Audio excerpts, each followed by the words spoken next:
Welcome to the People of Purpose talk show, where we spotlight leaders, change makers, and visionaries who are transforming lives through purpose. I am your host, Michelle Benjamin, and today's episode is one of truth telling, healing, and hope. This is our very first Juneteenth production at the People of Purpose talk show. From chains to change, breaking the cycle of human trafficking. On June 19, 1865, enslaved African Americans in Galveston, Texas, finally learned that they were free, 2.5 years after the Emancipation Proclamation. This moment is now commemorated as Juneteenth. In South Africa, we commemorate Slave Emancipation Day on December 1st, a date that honors the liberation of enslaved people in the Western Cape, where colonial powers once trafficked human lives across the oceans. December 1st also happens to be Michelle Benjamin Day in Houston, Texas. An honor I carry not only for myself, but for every ancestor who dreamt of freedom and justice. As a descendant of Indian indentured laborers, I know this history in my bones. My ancestors were lured from colonial India under false promises of opportunity, only to endure unspeakable hardships in the sugarcane fields of Natal. They were trafficked, they were broken, but they survived. Today, we continue that legacy of survival and insist on liberation for all. Joining me now is a courageous leader in the fight for modern day freedom, Bianca Davis, CEO of New Friends, New Life, based in Dallas, Texas. Under her leadership, the organization has transformed the lives of thousands of women and girls affected by human trafficking and exploitation. Bianca, welcome to the People of Purpose talk show. It's an honor to have you with us Thank you today. so much, Michelle. It is my honor to be here with you. Thank you for having me. You're welcome. And you bring Dallas with you too. And we love Yes. Dallas. Wonderful. So, as the CEO of New Friends, New Life, can you share more about the mission and impact of your organization in the fight against human trafficking? Sure, I'd love to. So it is my honor and it's an absolute gift to be the CEO of New Friends, New Life. As you mentioned, we are based here in Dallas and we've been around for 27 years. So this agency started 27 years ago when an exotic dancer walked into a local church asking for help. And at this time, we as a community weren't even aware of what human trafficking really looks like. It wasn't a part of our vernacular as a society. That group of women at the church just knew that that one woman needed help. And from then, they started providing emotional support, financial support, spiritual support, helping her get out of that life. And she kept bringing all of her friends out of that environment as well. And that led to us now being here serving 350 women and girls every single year. So we do everything from providing support for her immediate basic needs. Where are you sleeping? What are you eating? How are you sustaining yourself? Then we look at the restoring her from the emotional trauma. And I'm sure we'll talk about this as we go along, but survivors of trafficking come from backgrounds of experiencing all sorts of abuse and trauma, typically. I once heard a survivor tell me that by the time someone is trafficked, it's not the first bad thing that's happened to her, right? So we help her to unpack that emotional trauma safely. And then the third piece is how do we then reintroduce her into society? How does she find a job? How does she get an education? All of the things that she was robbed of during that time of being basically enslaved and trafficked, even if she didn't have physical chains, how do we restore her to the life that she deserves? So that's what we do day in and day out in our community. We largely serve people who are from the Dallas area, but we also connect to the larger anti-trafficking community to really look at solutions to this problem, not just a response to what's happening. This is amazing work. This is literally being God's hands and his feet. Mhm. He needed that on this earth, and you're providing that. I think that is amazing work. And the healing, the personal healing from one human being to another, phenomenal. So, Bianca, thank you for that. I mean, I'm just so inspired just hearing that. Slavery may have been abolished in law, but its legacy continues. How do you define modern slavery, and where do we see its presence most visibly in our society today? Yeah, that's such a layered question. And I will say that human trafficking, which involves either sex trafficking or labor trafficking, they both fall under that umbrella. I want to clarify that at New Friends to Life, we only serve sex trafficking survivors and we only serve women and girls. But we do know that labor trafficking is a huge part of the human trafficking um, crime that's happening. And we also know that men and boys are trafficked. But I provide that context because human trafficking did not become a federal crime in the United States until the year 2000. Mhm, Like that was yesterday. So we're talking about something that has existed for hundreds of years in one particular form where there is physical chains and physical restrictions that are being put on human beings, but the crime is still in effect today. It just looks very different. So in the United States, it's federally defined as the use of force, fraud, or coercion to compel someone to either commit a sexual act or to work against their will.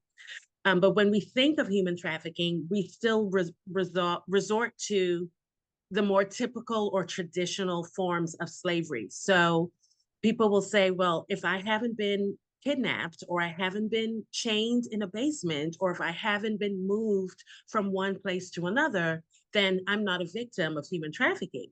But when you look at the definition, it can include force, fraud, and coercion and fraud are really subtle. That's why we know that there are an estimated 50 million victims of human trafficking around the globe. And we think that number is even higher. Those people, many of them aren't in chains, but they are held against their will by fraud and coercion. So it could be a spouse, it could be a boyfriend, it could be a parent that mhm, is committing this crime against the victim. But because it's not showing up physically as physical abuse or torture, then we think, oh, that's not human trafficking. So a lot of our work at New Friends to Life has been in educating the community about what this crime, how this crime really operates. And that helps to substantiate these wild numbers. Michelle, there are human trafficking is a $350 billion industry worldwide.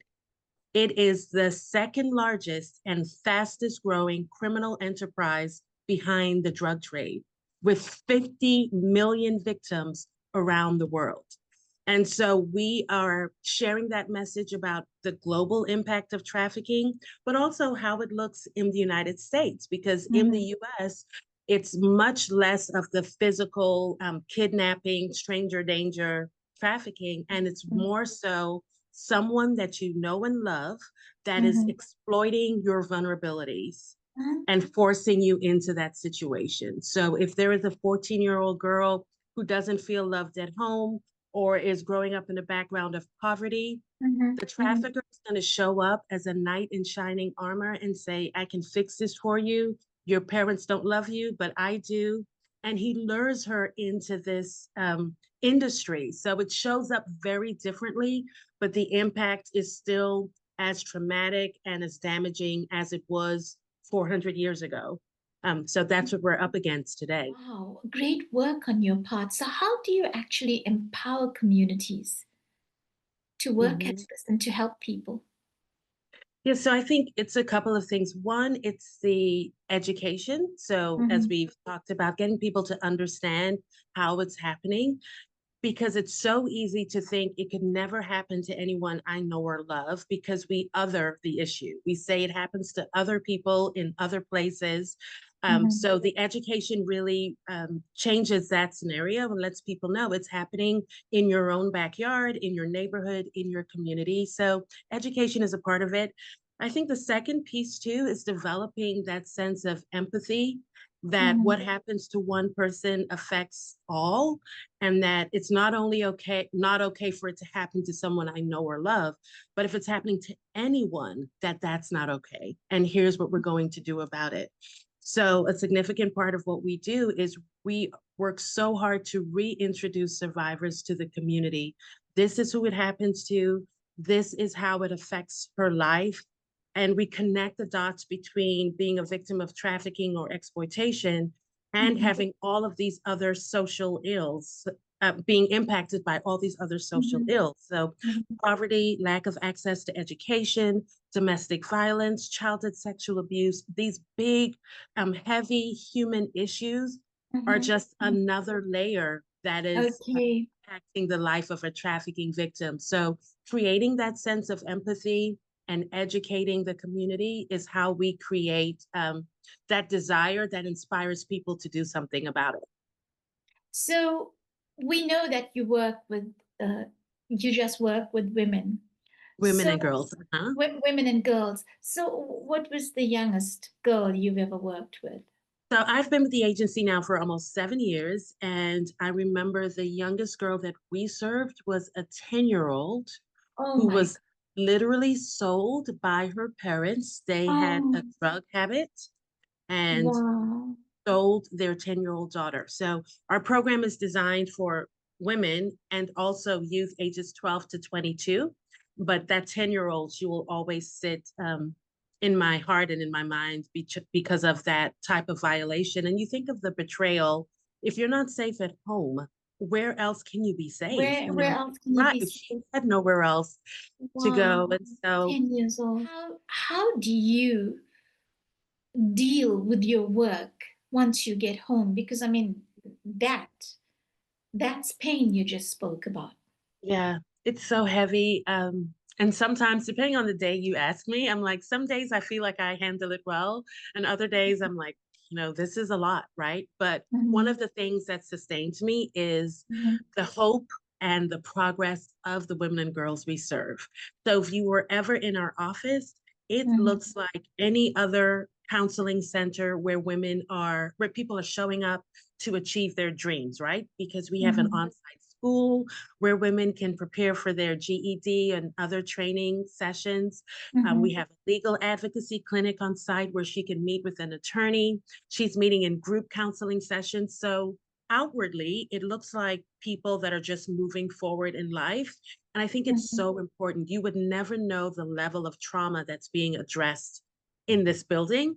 And I think that's what keeps us going, because when you walk out of your office, you're surrounded by women who are achieving their goals, whether they're signing a lease on their apartment for the first time or they're completing a 90-day substance recovery program.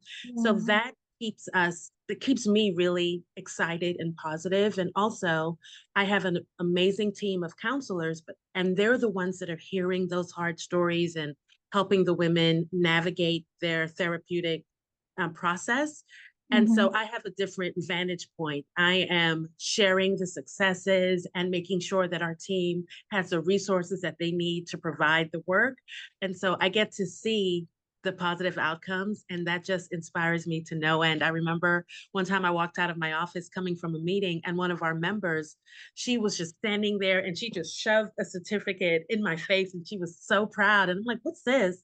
And she had just completed her 90-day substance abuse recovery, and she waited to tell me. And so that's what I get to see every day. And that inspires me to no end. It inspires me to show up mhm. tomorrow, because as long as our women are showing up, then we're going to show up. I mean, we're here because they're here. So that's what keeps me going. Thank you. Thank you for sharing that. You have shared a bit about who is vulnerable, uh, Mhm. someone in poverty. How does racism affect Yeah. trafficking? Yeah, racism is really it's one of the core connectors of the trafficking industry. Sadly, the most vulnerable populations are minority women, specifically in the United States. Black Mhm, women make up 40% of all trafficking victims, even though we're only 14% of the population. So there is definitely a racial element when it comes to sex trafficking. for Mhm. several reasons. One, because of all the socioeconomic indicators that we mentioned, minorities are tend to be more vulnerable in other areas as well. Poverty, lack of access to education. Mhm. But there's Mhm. also this dynamic between the buyer and the victim, because the Mhm. typical purchaser of commercial sex, the buyer, Mhm. tends to be a middle-aged man. He Mhm. tends to be a white male, and Mhm. many times that man will choose someone of another race because it Wow. helps in the objectification. We have Yeah. seen study after study by buyers who say, I chose her because she doesn't look like anyone or no I know or love. She doesn't look like my wife. She doesn't look like my children. So that helps him to objectify her and Mhm. rationalize the purchasing, the act So of do violating you see a her. lot of exoticizing of human beings? Yes, so a lot of exoticizing. So they're Uh-huh. looking for someone of a different race, someone who is very young. All of these fetishes or fantasies that they want to play out, and that's why there's such a strong link between trafficking and online pornography. Mhm. So we've been really delving into that because it's the visualization of these experiences Mhm. that studies show that consumers of online pornography are 3 times more likely to want to purchase Wow. sex because they're wanting to act out what they're seeing. So Yeah. connecting the links between these behaviors, we're Mhm. also up against the normalization of certain behaviors because we say, well, doesn't every man go to a strip club to celebrate a bachelor party? Or doesn't every teen boy watch porn in their bedroom, right? These normalized behaviors are directly linked to this crime. And people don't connect the dots. People will say, well, I've never bought another person, so that means I'm a good guy, right? But if you're engaging in these other behaviors, you're Yeah. Yeah. inadvertently still Mhm. fueling the industry. So we Mhm. see a lot of that disparity between race and gender because Mhm. victims tend to be women and girls, and they tend to be women and So girls who are minorities. who's doing the data here? And somebody's measuring. Who's doing it? Yes, so lots of entities, thankfully. There are many organizations in the United States. One is Polaris. We get Mhm. a lot of our data from Polaris. They operate out of DC. And there are also institutes that are connected to universities. So there is a new human trafficking institute that's building right here in Dallas at Southern Methodist University that they're providing data. The city of Dallas is providing data, and New Friends New Life has been Wow. connected to that.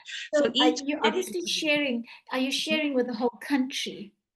some of it. So some of it is localized, but Mhm. some of the data is national, like from a Polaris, or Mhm. there's another organization called Rights for Girls that we've partnered with. They provide a lot of national data. Rights for Girls just released a powerful piece on buyer behavior. So that really It helps. validated, yeah, it Yeah. shows who the buyer is. And it tends to be who we just described, Do you work closely with law enforcement? Yes, yeah, that's You such a huge piece of the puzzle, working with law enforcement to not only go after the bad guys, but to be a resource for the victims. So do. here in Mhm. Dallas, we have a really unique partnership with our police department and the district attorney that when they go out and do a bus, they Mhm. can refer the victims to New Friends New Life Mhm. for for them to go through our program instead of it sitting on their record. Because when you think about it, the victim is both perpetrator and victim, because if she's picked up her prostitution here is illegal. So Mhm. she's typically charged with committing or engaging in prostitution. But Mhm. what we know is prostitution is only possible in most cases because of the crime of sex trafficking. So Mhm. instead of re-victimizing her by now giving her a criminal record, they can provide resources to her instead. So that's been a huge legislative push that we don't re-victimize victims, and that we recognize that she may be forced to commit some crimes while she's being trafficked, because he's telling her, if you don't produce X amount of dollars per day for me, here are the consequences. And she may not be able to get that from being sold to men. So she may have to find other ways to get the money. She may commit a robbery. She may write an illegal check. She's just trying to do a self-preservation. She's trying to preserve her life. And so it's important that she's not penalized for that through the criminal system. So we work very closely with law enforcement. That is amazing work. I mean, you must be one of those people who knows everybody in the city, because this is linked work. It is, It's yes. very linked work from what I'm hearing. And Yes. so, what's the organization like? Tell me about the people who work there. What does your organogram look like? Who are the people behind the scenes? Oh my goodness. So at New Friends New Life, we're a team of 28, and it is just the most brilliant, compassionate women that you can think of. We also partner with men through our men's advocacy group, but we're mainly a group of women. We work very hard to address issues like making sure that we are accessible to the bilingual community, to the Latina community, which is also very victimized by this crime, whether it's labor trafficking or sex trafficking. So we have a 35% bilingual staff.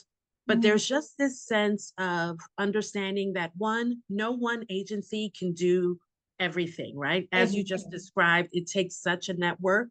So we've gotten very clear on our strengths and where we can make the most impact. And then we reach out and partner with other agencies to do the other parts of it. So we are collaborative. We operate under 6 core values of authenticity, inclusion, empathy, compassion, collaboration, and stewardship.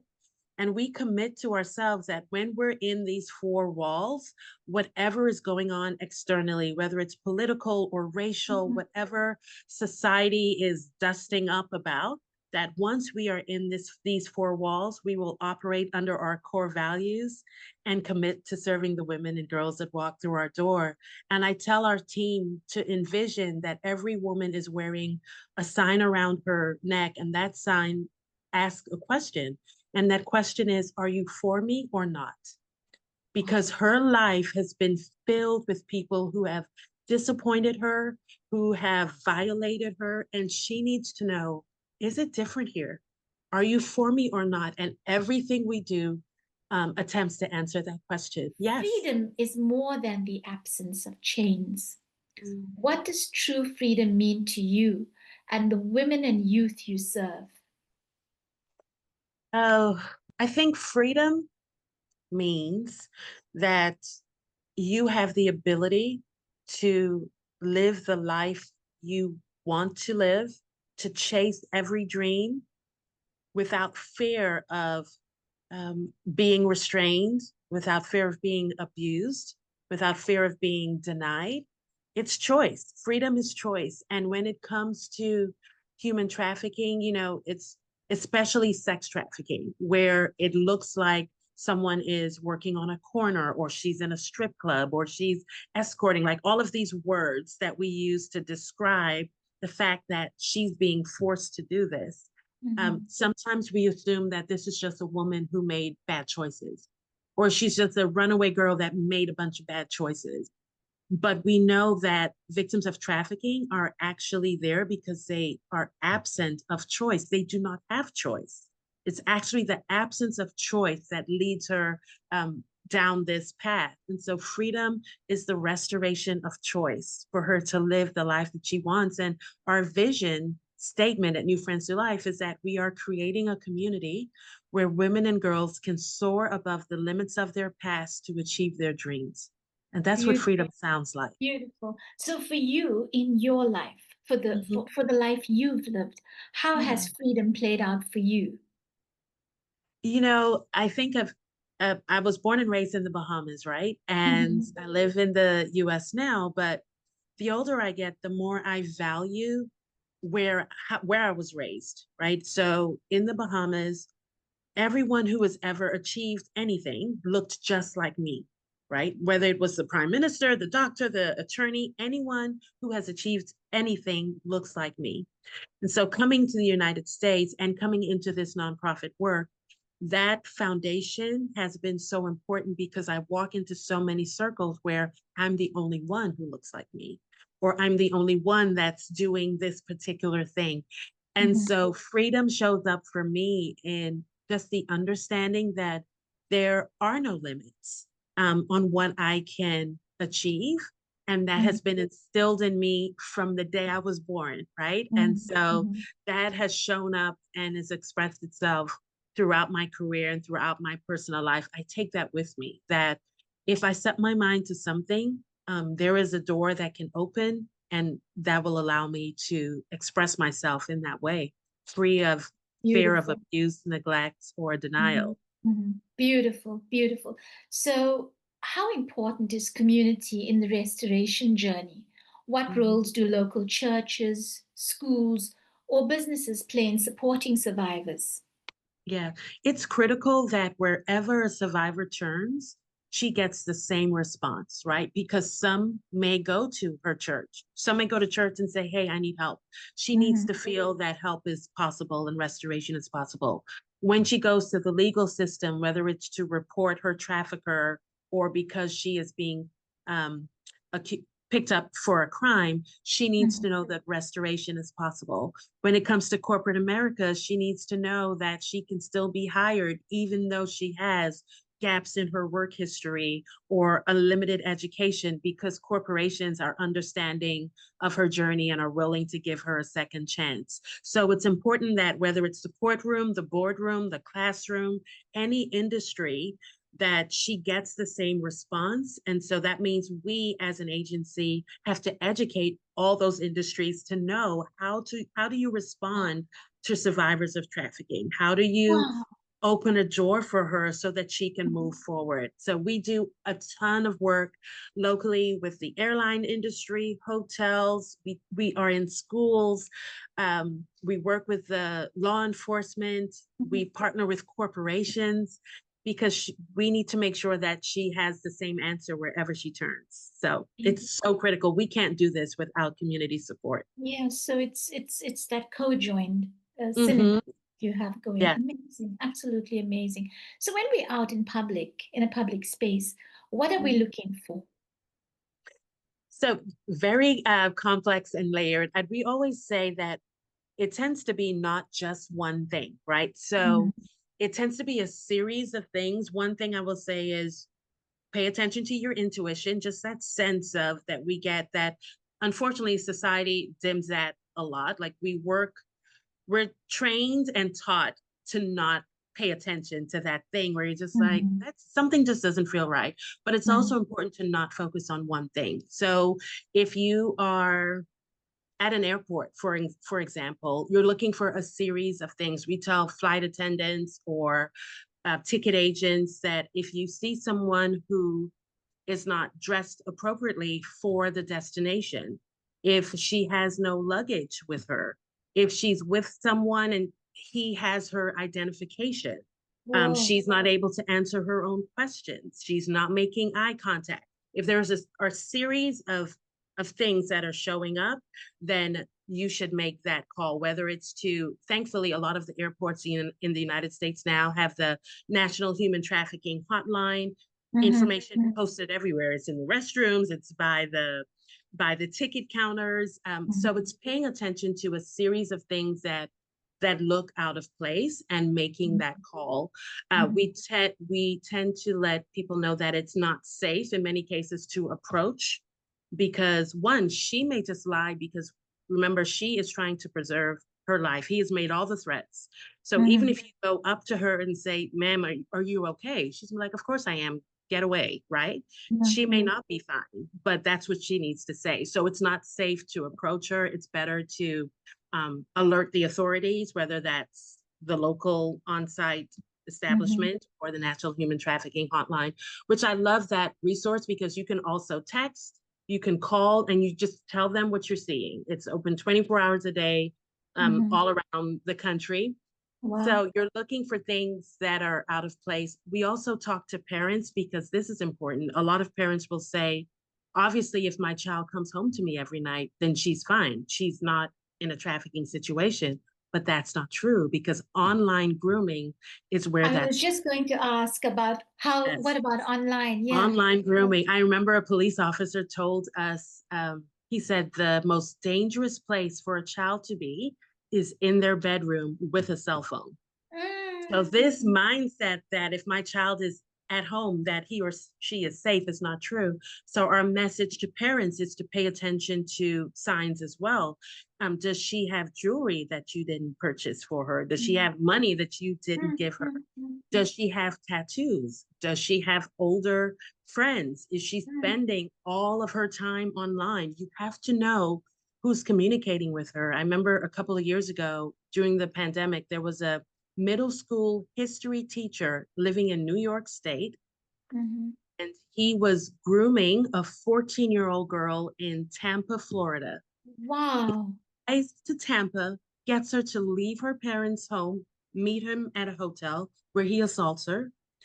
She Wow. thankfully comes back home, tells her parents, but they had absolutely no idea that she was in this online Mm, mm. relationship for Yeah. months Yeah. with a middle school history teacher. Like you can't get more clean cut than that. Yeah. Yeah. And Yeah. so the online knowing what's happening with your child online is so Mhm. important.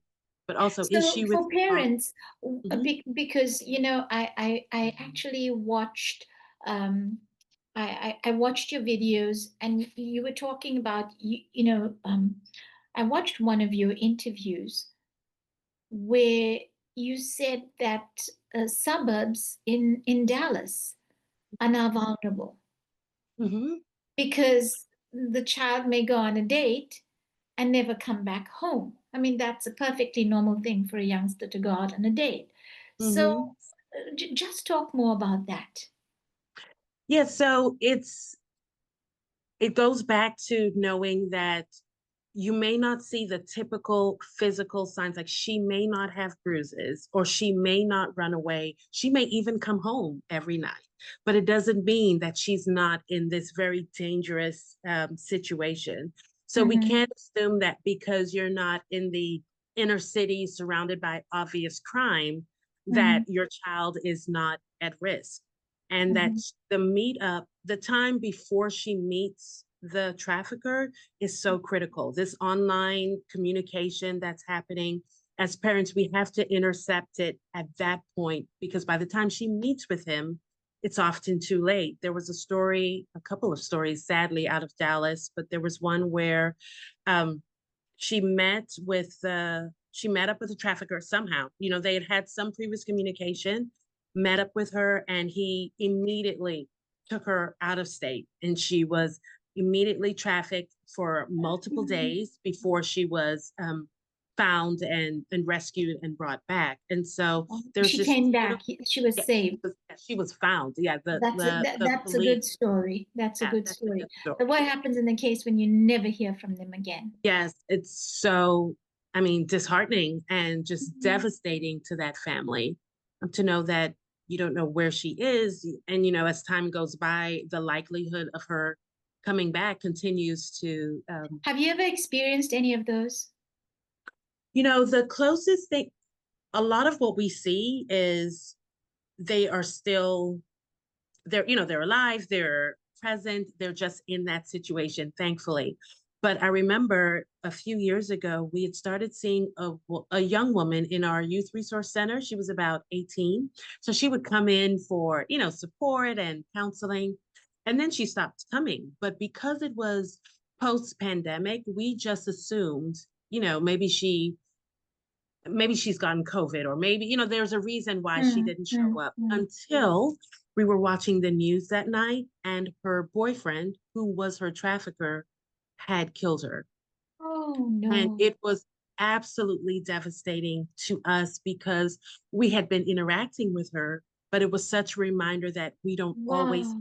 get to save them. And so we were able to dedicate a plaque in her honor, and it's hanging in our youth resource center, and it Mhm. says, in honor of a queen who gained her crown. And it's Mm. a reminder to us that we don't Mm. always win, and that this is sometimes a fight between life and death for Mhm.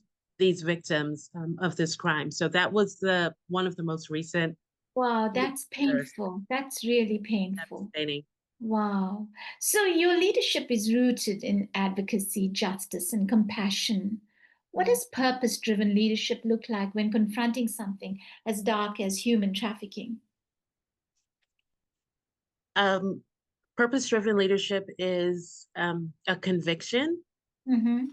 that keeps you going regardless of the obstacle. You know, I always say we don't get to pick and choose when we advocate for our women. We do it every time, and we Mm-hmm. have to fall on the right side of it every single time. The late Supreme Court Justice Thurgood Marshall, when he was asked about how he voted on the board versus Brown versus the Board of Education to end segregation in schools, in US schools, and they asked him about why he voted the way he did. And his response sticks with me. He said, "You have to do what's right and let the laws catch up." Mm. Right? So we can't wait on policy to say this is the right thing to do. We have to do what's right and let the legal system and the laws and the legislative process, let them all catch up with the right thing, Wow. because there was a time when slavery was legal. You Mm, know, there mm, was mm, a time when human trafficking wasn't a mhm, federal mm. crime. Yeah. So, us as community members and advocates, we can't wait for them to enact the law. We have to do the work and hope and pray that the laws will catch up with what we know is right. So, that's what purpose driven leadership looks Mm, like to mm, me. It's like mm, you're doing what you know to mm. do, That's regardless purpose of right whether there. or not it's popular. That's purpose right there, right there. Mhm. So, Bianca, it was just so inspiring to listen to you speak. I mean, you're such a wealth of wisdom regarding this topic, and it's a topic most people don't want to address unless perhaps it happens to them. So, thank you for that. You really taught me a lot tonight, and well, tonight in South Africa. I know it's midday on your end. So, finally, what does Juneteenth mean to you personally, Bianca, as a leader, a Black woman, and a voice for freedom? Juneteenth is one, it's a reminder of Mhm.